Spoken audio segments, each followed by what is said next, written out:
라이드 앤 딜라이트 말씀 묵상의 시간입니다. 거룩하신 아버지 하나님, 오늘도 우리에게 은혜와 사랑을 베풀어 주시고 우리가 주님의 말씀 안에서 주의 말씀에 붙잡혀서 살아갈 수 있도록 도우시니 감사와 찬양을 드립니다. 성령의 충만함을 오늘도 우리에게 허락해 주옵소서. 주님만 바라보고 주님을 향해 우리의 믿음의 발걸음을 전진하며 옮겨갈 수 있도록 인도해 주옵소서. 언제나 우리와 동행하시는 주님을 기뻐하고 주님과 함께 주의 뜻을 이루어가는 기쁨, 즐거움, 행복을 누리게 하여 주옵소서. 예수님 이름으로 기도드립니다. 아멘. 오늘은 요한계시록 17장 15절에서 18절까지 말씀을 함께 읽고 묵상하겠습니다. 요한계시록 17장 15절에서 18절까지의 말씀, 새 한글 성경으로 읽겠습니다. 또 천사가 나에게 말합니다. 그대가 물을 보았어요. 그 음란한 여자가 물 위에 앉아 있었지요. 그 물은 백성들과 무리들과 민족들과 언어들입니다. 그대가 본 그 10개의 뿔과 그 짐승, 이들도 그 음란한 여자를 미워할 것입니다. 또 그 음란한 여자가 황폐해지고 벌거벗게 만들 것입니다. 그리고 그 음란한 여자의 살을 먹고 그 음란한 여자를 불로 완전히 태워버릴 것입니다. 하나님이 그들에게 하나님의 생각을 실행할 마음을 주셨기 때문입니다. 그들이 한 가지 생각을 품고 행동하여 자기들이 가진 왕권을 그 짐승에게 주도록 하셨습니다. 하나님의 말씀들이 다 이루어질 때까지 말입니다. 그대가 본 그 여자는 땅의 임금들 위에서 다스릴 왕권을 가진 큰 도시입니다. 아멘.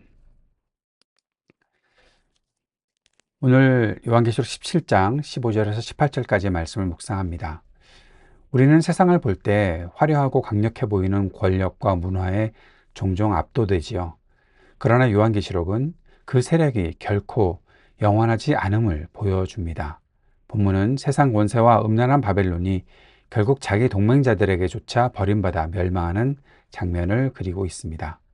이 말씀은 당시 로마 제국 아래에 살던 교회뿐 아니라 오늘 우리 교회에도 세상의 권세와 화려함에 속지 말고 하나님 나라의 영원한 주권을 붙들라는 메시지를 줍니다.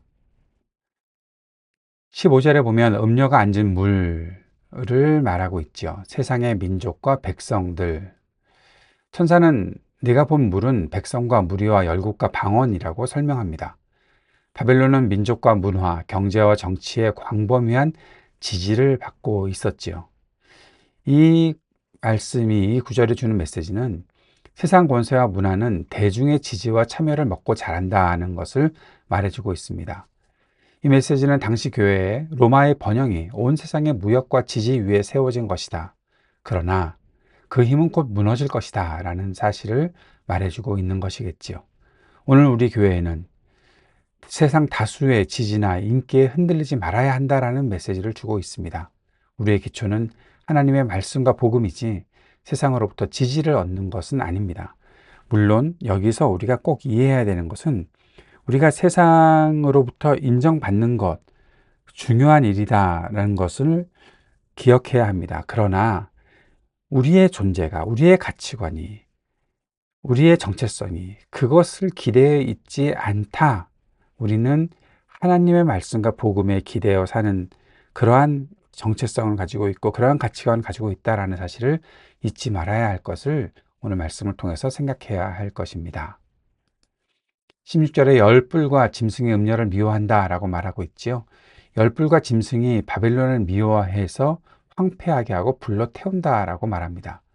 화려했던 바벨론이 결국 자기 편이던 세력에게 버림을 받는다라는 거죠.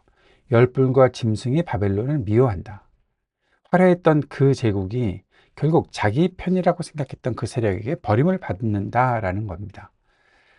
이 말씀에서 주는 메시지는 결국 세상 권세는 끝내 서로를 잡아먹고 무너진다라는 사실을 말하는 거죠. 세상적 동맹은 결코 영원하지 않습니다. 자기 이익을 위해서 맺은 동맹은 영원하지 않다라는 거죠. 당시 교회는 이 말씀을 보면서 로마 제국의 내부 분열과 몰락이 이미 시작되고 있었다라는 사실을 볼 수 있었을 것입니다. 오늘날 우리 교회는 경제, 정치, 문화, 권력은 서로를 이용하다가 결국 버리고 무너뜨린다라는 사실을 알게 되는 거죠. 세상을 의지하는 것은 결국 허망한 일이다라는 사실을 오늘 말씀을 통해서 보게 됩니다. 17절에 하나님이 그들의 마음을 주관하신다라고 말하고 있습니다. 하나님이 자기 뜻이 이루어지게 하시려고 그들의 마음에 자기 뜻을 행하게 하셨다. 세상 권세의 분열과 몰락조차 하나님의 주권 안에서 이루어진다는 사실을 우리에게 알려줍니다. 이것의 분명한 메시지는 이것이죠. 악의 세력의 움직임조차 하나님의 섭리 아래에 있다. 하나님의 그 크신 계획 아래에 있는 것이다. 그렇게 악의 세력이 제한을 받는다라는 것입니다. 당시 교회는 로마 제국의 핍박 속에서도 하나님의 주권을 믿고 두려워하지 말아야 한다라는 메시지를 받았을 것입니다. 오늘 우리 교회도 세상의 정치, 경제, 문화가 흔들려도 그 모든 과정이 하나님의 손 안에 있음을 믿어야 한다라는 사실을 말씀해 주는 것이죠. 음료의 본질, 큰 성, 이것은 무엇입니까? 음료는 땅의 왕들을 다스리는 큰 성이라 불린다라고 말합니다. 당시 성도들은 곧바로 로마를 떠올렸겠죠. 그러나 그 거대한 도성도 하나님의 심판 앞에 무너질 운명이 된 것입니다. 이 말씀이 주는 메시지는 바벨론은 단지 옛 제국이 아니다라는 것입니다. 오늘날에도 반복되는 세상의 권력과 문화의 상징이지요.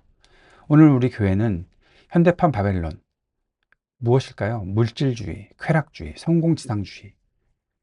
그 외에도 많은 것들이 있겠죠. 대표적으로 바로 돈과 쾌락과 이 자기 성취, 권력, 등등이 있겠죠. 이것들을 분별해야 하겠죠. 그 뒤에 있는 멸망을 기억해야 한다는 것을 오늘 우리 교회가 이 말씀을 통해서 받아야 할 것입니다. 오늘 말씀을 정리해 보겠습니다. 세상의 지지는 오래가지 않습니다. 바벨론은 물 위에 앉아 있지만 그 물은 곧 사라집니다. 우리는 세상의 인기가 아니라 하나님의 말씀 위에 서야 한다는 것입니다. 세상 권세는 서로를 무너뜨립니다. 바벨론은 자기 동맹자에게 버림을 받았습니다. 교회는 세상을 의지하지 말고 영원한 반석이신 주님을 의지해야 하겠지요. 이 모든 것을 하나님이 주관하십니다. 악의 역사조차 하나님의 섭리 아래에 있습니다. 그러므로 성도는 두려워하지 않고 끝까지 믿음을 지켜야 한다는 것입니다. 당시 교회는 오늘 이 말씀을 통해서 로마 제국의 화려함에 압도되지 말고 어린 양의 승리를 붙들라는 도전을 받았을 것입니다. 오늘 우리 교회는 현대판 바벨론, 물질주의, 쾌락주의, 성공지상주의, 이 모든 바벨론의 힘에 이 앞에서 두려워하거나 동화되지 말고 영원히 흔들리지 않는 하나님 나라를 붙들며 살아야 한다는 메시지를 받아야겠죠. 오늘 저와 여러분이 어린 양을 오늘도 바라보고 영원히 흔들리지 않는 하나님 나라에 우리가 서 있음을 기억하고 이 하루 견고한 믿음을 지키며 살아갈 수 있기를 바랍니다. 주님께서 가르쳐 주신 기도 함께 드리겠습니다. 하늘에 계신 우리 아버지, 아버지의 이름을 거룩하게 하시며 아버지의 나라가 오게 하시며 아버지의 뜻이 하늘에서와 같이 땅에서도 이루어지게 하소서. 오늘 우리에게 일용할 양식을 주시고 우리가 우리에게 잘못한 사람을 용서하여 준 것 같이 우리 죄를 용서하여 주시고 우리를 시험에 빠지지 않게 하시고 악에서 구하소서. 나라와 권능과 영광이 영원히 아버지의 것입니다.